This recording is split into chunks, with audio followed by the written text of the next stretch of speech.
Hi, in today's episode we'll be talking about the A, E, I, O, ouch sounds. Let's go!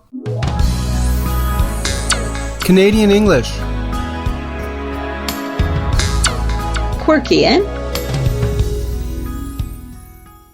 Hello, bonjour, oi, welcome, and thanks for tuning in to a new episode of our series, Canadian English, Quirky, eh? Let's poke some fun, and hopefully a little bit of learning along the way, about some of the quirkier aspects of the English language, in particular, Canadian English.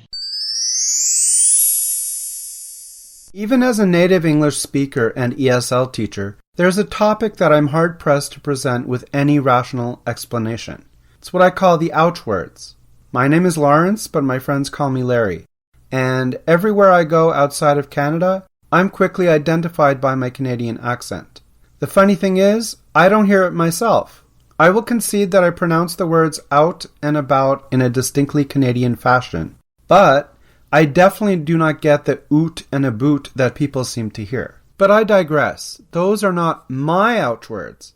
Today's discussion is about those pesky words that end with the letters O-U-G-H. Every second grader learns the mnemonic, when two vowels go walking, the first one does the talking. But O-U-G-H words do not pay attention to that rule. In fact, they break it 7 times out of 8. That's because there are at least 8 different sounds that this quadgraph can produce. By the way, a quadgraph is a combination of 4 letters that work together to make one sound. I call this one an ouch quadgraph because it makes my head hurt.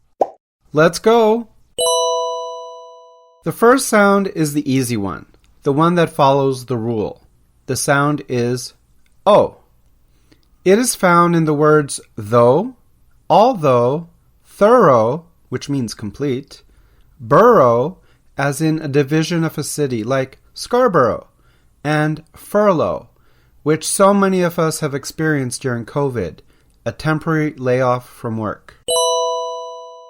The second sound is ough, used in the word through, as in all through the night. It makes the same sound as throw, making for weird sentences like, I threw the ball through the window.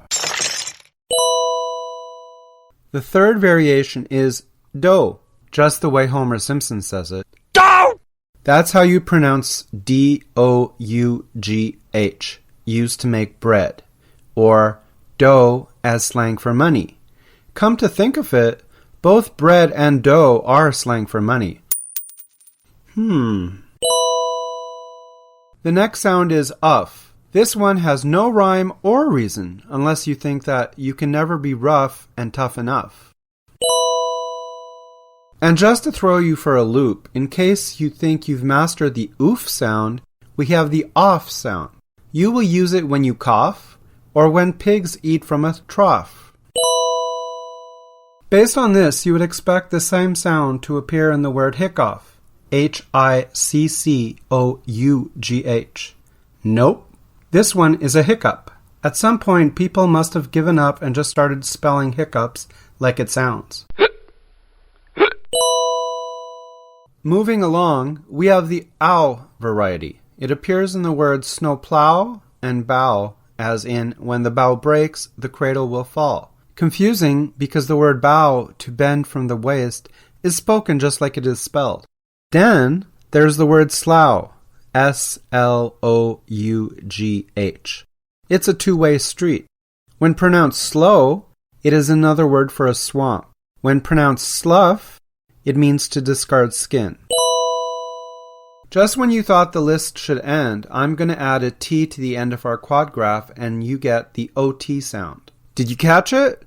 Thought is one of these words. And brought, and simply ought, which means should have. And you need to be careful with this one, because there are more words that sound exactly the same, like caught, but are spelled with A-U-G-H instead of O-U-G-H.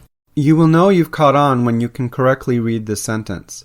I thoroughly enjoyed this episode all the way through, even though I thought I already knew enough about snowplows and hiccups.